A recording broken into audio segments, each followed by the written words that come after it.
present, who are these champions? Champions of population control. One of them is a guy named Prince Philip. Prince Philip, as you know, is the father of Prince Edward, the one who just got married, husband of Queen Elizabeth in England. He is also the founder of the WWF, World Wildlife Fund. What did he say? He said, the problem with our economics today is that the world is very much overpopulated. If we are to solve our economic problem today, we must cut down our population, world population, from 6.7 billion to less than 2 billion in one generation. And this must be done voluntarily or involuntarily. What do they mean by voluntarily? Each of those countries that understand this must come up with laws, much like our RH bill, to voluntarily impose population control on themselves. And if we don't do this, he said, this will be done to them involuntarily. How? By all kinds of means. And I'll tell you what kind of means they have in mind.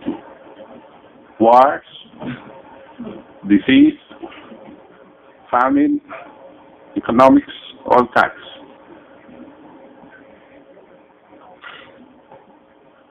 I want to read to you another quote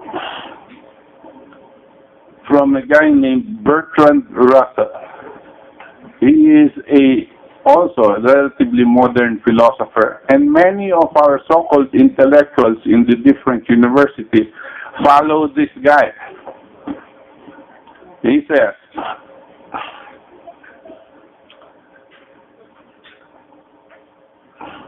but bad times, you may say, are exceptional and can be dealt with by exceptional methods. This has been more or less true during the honeymoon period of industrialism, but it will not remain true unless the increase of population can be enormously diminished. At present, the population of the world is increasing at about 58,000 per day. War so far has had no great effect on this increase, which continued through each of the world wars, World War I and World War II. Baliwala daw ang epekto nun. War has hitherto been disappointing in this respect, to cut down on population. But perhaps, he says, bacteriological war may prove more effective, he said. If a Black Death, plague, could spread throughout the world once in every generation, survivors could procreate freely without making the world too full.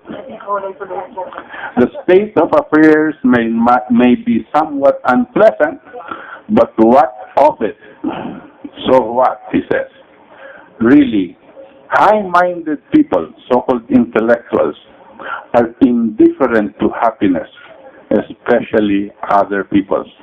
This was Bertrand Russell, and he was writing on this essay, The Impact of Science on Society, in 1953.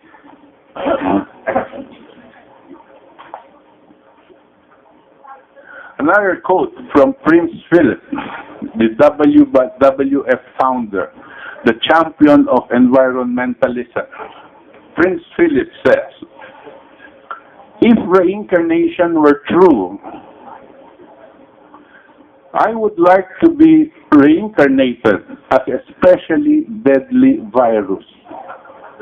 so that I can make my contribution to the world's overpopulation problem. This is the mindset of these types of people. And this is where things like this, the RH bill, a renamed population control bill are coming from. It is their idea to cut down and kill many Filipinos. Their problem is we have already been starved. Disease has already set in. Many people are now dying because of poverty and disease that's been caused by an imposed poverty on us. Their problem is we continue to procreate.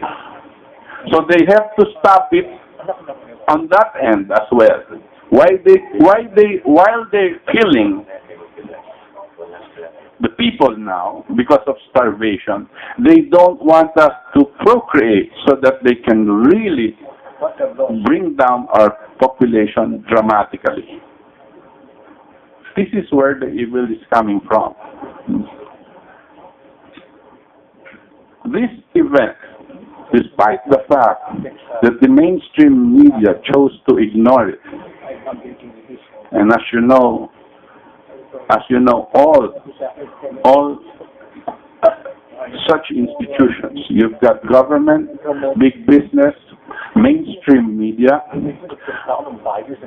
advocacies of dubious organizations of dubious advocacies, a lot of gay men and women, atheists, avowed atheists, those people that shout publicly that they don't believe in God, they don't have a religion. Those of the leftist ideologies, communists, all of this mainstream media included, and religious sects, again, of dubious orientation, all have gone to one side. Against, on the other side, defending human life. Right now, as I see it, two great monotheistic religions. Religions who believe in one God and that humans were created individually by God in His image and likeness, which makes us distinct from all other creatures of this planet. That's why today, despite the absence of media, is a historic day. Because these two great faiths here in this room have joined together in defense of human life on an issue which is very fundamental to all of humanity. It is on an issue which is not political, on an issue which has nothing to do with corruption, but something much, much more fundamental. The fact that we know that human beings were created in the image and likeness of God. One God. This is where we are unified.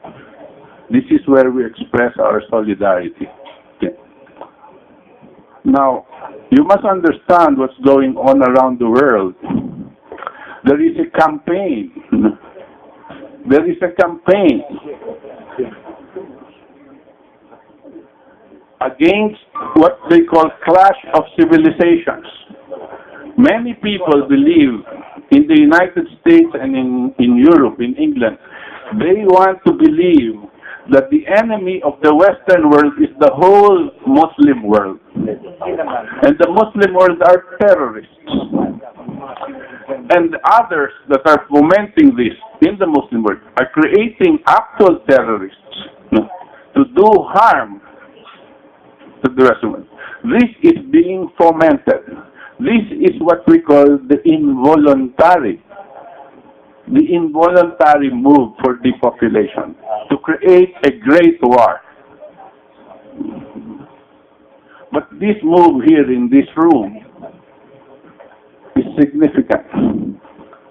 And it should reverberate not just all over this nation, but all over the world, to show to the rest of the world that on something that is very fundamental in defense of human life, the true great religions got together in accordance with God's intention. Thank you very much.